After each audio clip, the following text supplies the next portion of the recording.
Yo, what's going on, Dragon Ballers? Welcome back to another video. It's been quite some time since we've done an analytical competitive video like we're doing today, and today I want to talk about the worst color in Ultimate Squad format. Whenever you're looking at a game competitively, you're always going to have a meta, you're always going to have cards or strategies that are better than others. So today I want to take a look at why this color that's been so strong in the more recent history of Dragon Ball Super is so weak right now. So if you're new here, make sure to subscribe, hit that bell so you never miss a video. And if you guys want to help support the channel, there are many ways down in the description that will help do so. But today, guys, if you want to step your game up because this is a more competitively oriented video, check out the Patreon. I actually posted an article yesterday that's going to have a lot of information that coincides with what we talk about today. And while I'm just talking about the worst color in the game, again, we're going over like a competitive analytical reasoning as to why this color is not doing so hot. And I'm not complaining about that, by the way. This color's had a long time in the limelight. It's just, again, more of like an objective observation. I'm gonna give you guys reasons as to why this color's not doing so well. So anyways, let's get into this. Before we talk about the color itself, I want to talk about some pillars of the Ultimate Squad format. And this is what the Patreon article that I mentioned has a lot to do with.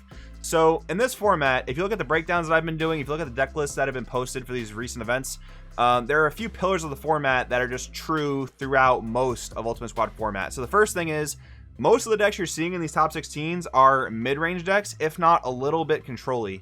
There's no like crazy aggro like we're used to seeing from back in the day. And if you guys just started playing around the time of like set 14 or set 15, you probably wouldn't even know that there are decks that could kill on turn 2 back in the day. Like that was a pretty popular thing for a long time. Most decks nowadays are not winning anywhere earlier than turn 4 typically. And you know, there's a lot of mid-range and control decks in the format, so that's one of the pillars of the format. A lot of decks also have Deflect boss monsters. So we have like Ultra Mastery, we have Cell the Ultimate Bio Android, we have the GT trio. There are a lot of these really big Deflect boss monsters that are obviously immune to counterplay. They're immune to even some auto counterplays like Charismatic Villain. They're very strong cards in the format, but a lot of decks are equipped to deal with these, and all this is going to play into what we're talking about later. Every deck in the format, for the most part, also has Floodgates. So if you're looking at yellow, you have Robotic Riposte, you have Forbidden Power. In the Gamma deck, you have the Android 14. And in red decks, you have Violent Rays, King Vegeta's Imposing Presence, all these different types of Floodgates. Most colors, most decks have them. And another thing that's really important in this format is one cost value. We'll get to examples of that later because there's a lot of examples in this meta. But a lot of these decks, you know, the game has really steered away from this point where a lot of cards are played for free.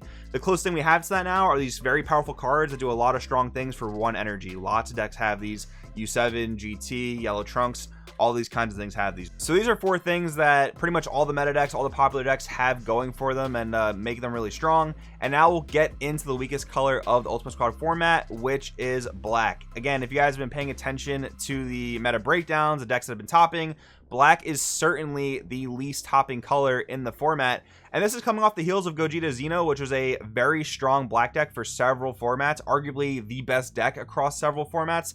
That deck got destroyed going into Ultimate Squad via the ban list, and now we have 2 black decks that have kind of been representing the color in the meta, and that's Toa, Token Toa from set 17, and Finn, which kind of revolves around interrupting unisons and whatnot, right? So these are the main 2 representatives for the color. And they've been doing okay. Interestingly enough, the first tournament of Ultimate Squad, Finn did take the W, and it topped one other event that I covered here on the channel. But besides that, Toa itself also only has 1 or 2 tops. So across the entire pool of tournaments for Ultimate Squad, this color has not been doing so great. So we're going to talk about these 2 decks and the color in general, and compare them to the pillars that we established just a minute ago. So as far as these 2 decks are concerned, they're very mid-rangey. Finn is like one of the truer definitions of mid-range, right? And it's even a little bit controlly because, again, you're interrupting your opponent's unisons. You have a pretty good top end, which both decks actually have access to. We'll talk about that more later. And Toa, I think, is also very mid-rangey. I think Toa is actually kind of the opposite of Finn, where yes, it is mid-rangey, but it kind of leans more to the side of aggro because you do have a lot of good one-cost value cards, which again was a pillar we mentioned a minute ago. But these decks do have flaws, and most decks in the meta do have flaws, don't get me wrong. Like Yellow Trunks, for example, if you don't open with a 1-drop Vegeta or Trunks, you're going to have a bad game. That's definitely true, but these 2 decks both have problems that I think are way more fundamentally flawing than something like Trunks Vegeta or something like U7, where yeah, you can mill bad in U7, but over the first 2-3 turns, your mills are probably going to correct themselves and you'll get your game plan going, right? In the case of Toa, the leader does not have any draw power on the Unawakened side, and if you don't draw your Unison by turn 3, you are basically just not playing the game. Like, there is a Unison searcher for the deck, but it only searches the top 5, so if you don't happen to get it, you're going to be in a really bad spot. And then Finn, the main problem that I've noticed with Finn is that it's sometimes very difficult to protect your Unison, because a lot of your cards do revolve around a 2-cost Unison that only gains 1 marker per turn, and protecting that can be tough sometimes if you don't play it correctly. So those are 2 problems with the deck. Finn, though, I think does have a really good pro going for it, which is at any point if your opponent plays a battle card that doesn't have barrier or protection, you can absorb it and get yourself awakened early. That is pretty cool. Toa has the added value of spamming a bunch of tokens, which can be, you know, a boon to the deck. But if you're up against like green, for example, with Dormant or any type of token sweeper type of card, that can be a big problem. So the decks do have some big weaknesses, and they do have some things going for them, but again, like when you're looking at the competitive viability of the color and these decks, you got to kind of outweigh the pros and the cons. And I think the cons kind of outweigh a bit more than the pros, and we'll see more of the pillars and how that kind of meshes right now. Next up, let's talk about the next pillar of the format, which is Deflect boss monsters. So both Toa and Finn have access to Mira Vow to the Creator, which in turn gives you access to Mira Creator Absorb, right? Mira Creator Absorb is a very powerful boss monster. I've talked about it a lot in regards to black going into Ultimate Squad. The ability to play this card and take 3 cards out of the opponent's hand and swing for a huge double strike, that's really, really good. But the 8-drop Deflect boss monsters that I mentioned earlier, like Ultra Mastery, like the 9-drop Cell, and the GT Trio, all of them have Deflect, which Creator Absorb has. But that leads into our next problem, where those same 8-drops and 9-drops that I mentioned all have the ability to play themselves. In order to play Mira Creator Absorbed in these 2 black decks, you have to successfully play Mira Vow to the Creator, which it's kind of hard to do in this format. Think about the red matchup. They can hit this with Vegeta Resolve Renewed. They can hit this with Videl Counterplay. They can even hit it with Yamcha Counterplay. Against green, they can have Charismatic Villain. Blue obviously has God Sealing that can stop this. Like, while Creator Absorb has Deflect himself, Mira Vow to the Creator does not have protection, which makes your boss monster pretty vulnerable when you wouldn't really think so, because again, the big guy himself has Deflect, right? So that's one problem with these 2 decks. And now, on the flip side of that, answering Deflect boss monsters, black does not have a great way to do this, unfortunately. Lots of other colors do. In red, you've got your various cards like Violent Raise to punish your opponent from missequencing. In blue, you've got Dirty Burst, which can stop these cards from attacking outright. Even green has Big Amor, which is pretty energy costly, but still, again, stops these guys from attacking altogether. Black has never been huge on counterplays. Deborah Darkness Perfected is an option that these decks have, and it is okay, but in a black deck, 2 energy for a counterplay is very, very costly, especially when compared to the other colors that are able to counterplay for free most of the time. And if this guy gets hit by a counterplay of your opponents, like, again, Vegeta Resolve Renewed in the red matchup, that's just not going to stop Goku Ultra Mastery. Yes, that is a 5 energy play for the red deck, but I mean, still, it's very, very feasible, right? That can totally happen. So black doesn't have all the best answers to big boss monsters. You do have Petrification, which is not bad. It will stop Ultra Master because it will actually stop them from peeking at your hand, but you're still pitching 2 cards at the end of the day, so it's not necessarily the most efficient, if you guys are following me.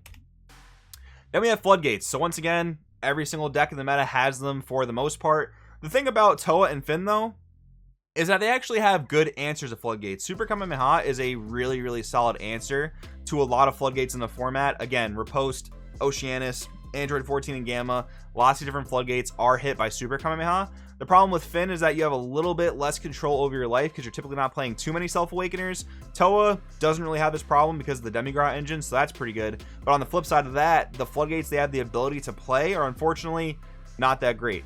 Oceanus has several problems. One, it costs 2, which again is expensive for a black deck, and it's very susceptible to most counterplays in the format. Looking at Super Kamehameha in the Black Mirror, looking at Vegeta Resolve Renewed, looking at other cards across other colors. Oceanus is just not very strong right now. And then Protector of the People is okay against low to the ground spammy aggro decks, and I do always mention this card when we're talking about side decking. If your color or your deck does not have access to a better Senzu Bean type of card, Protector of the People is always a card you can look at. But I mean, when you compare it Senzu Bean, when you compare it to Corn Tower Secret Medicine, this is paying 2 for the ability to ramp up several Senzu Beans over time, I guess. Whereas those cards are just 1 card, get your effect, and then a bonus effect on top of that. So Protector of the People, while it is okay, it's not that great. You don't see it in a lot of black main decks. You don't even see it in a lot of side decks.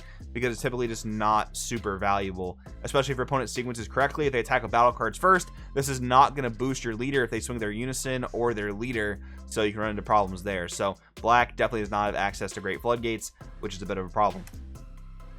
Then we have the 1 cost value issue. So I think that Toa does a good job of this. Like in Toa, there's a lot of cards that have really good value for 1 energy. You've got Demon God Poutine. This card's insane for 1 energy in the deck. You've got the other Poutines. You've got the Salsa. That's your Unison Searcher. That card's really cool because typically the Unison Searchers in most archetypes are just 1-drop like 4Ks that can't do damage, but Salsa can do damage, which is pretty awesome.